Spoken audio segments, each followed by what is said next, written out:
A Curse on Love and My Life. Chapter 1. By Sally.LE.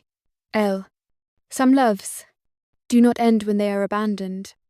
They wait, patient, cruel, until fate decides to reopen the wound. Blurred memories of a face far too familiar, a face she had tried to erase. Yet it returned, without mercy. Was that the only true love she had ever known? Words echoed in the darkness of her thoughts. Words that felt painfully alive. A voice she recognized, even after years of silence. Emma. My Emma. Don't cry. She woke up suddenly. Her breath sharp, uneven. Her heart heavy. The dream had not been cruel, nor gentle. It was worse. It was intimate. As if the past had leaned close and whispered her name. Her body trembled, her forehead damp with sweat, as though she had been sleeping beneath heavy rain. Emma sat at the edge of her narrow bed, one hand pressed against her chest, trying to steady the storm inside her. 7 years. 7 years without him. 7 years of silence. 7 years of pretending the memories no longer mattered. One dream was enough to undo her.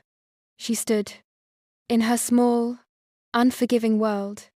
There was no room for weakness. It did not matter whether she had slept peacefully or woken shattered. What mattered was work.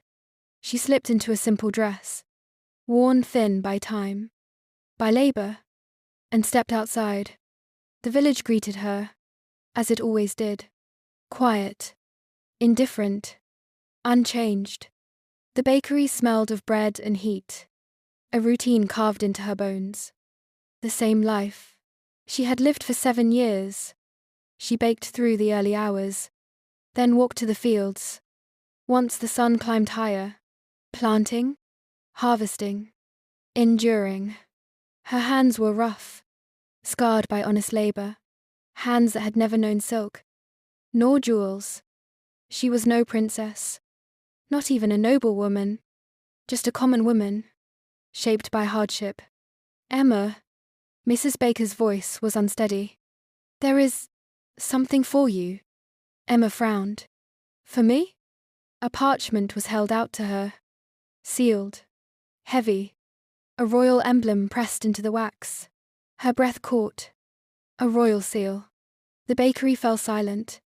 Whispers followed. An invitation? For her? She's just a common woman. She must be involved with a nobleman.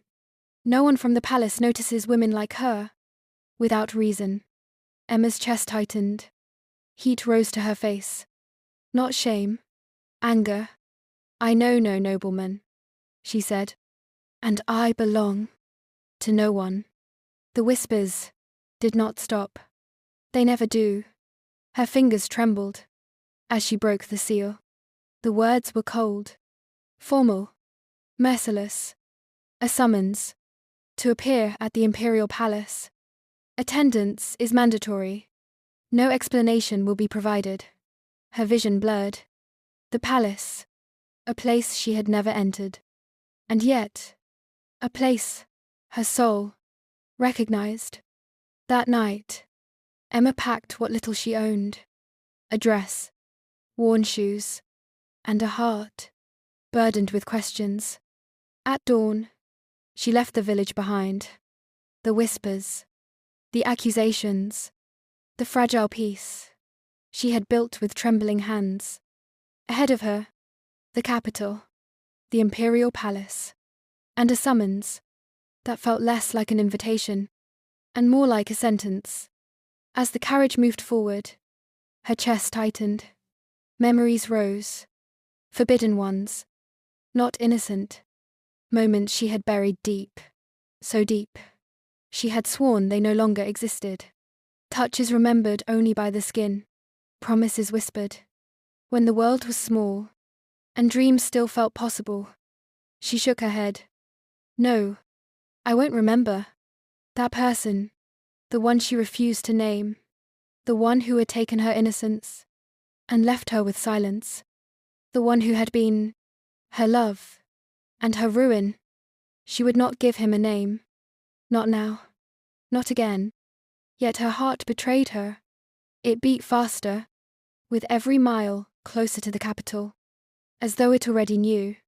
The truth she was too afraid to face. What awaited her was not merely a palace, not merely a summons. It was the return of a curse, written long ago in love, sealed in sacrifice, and stained with blood.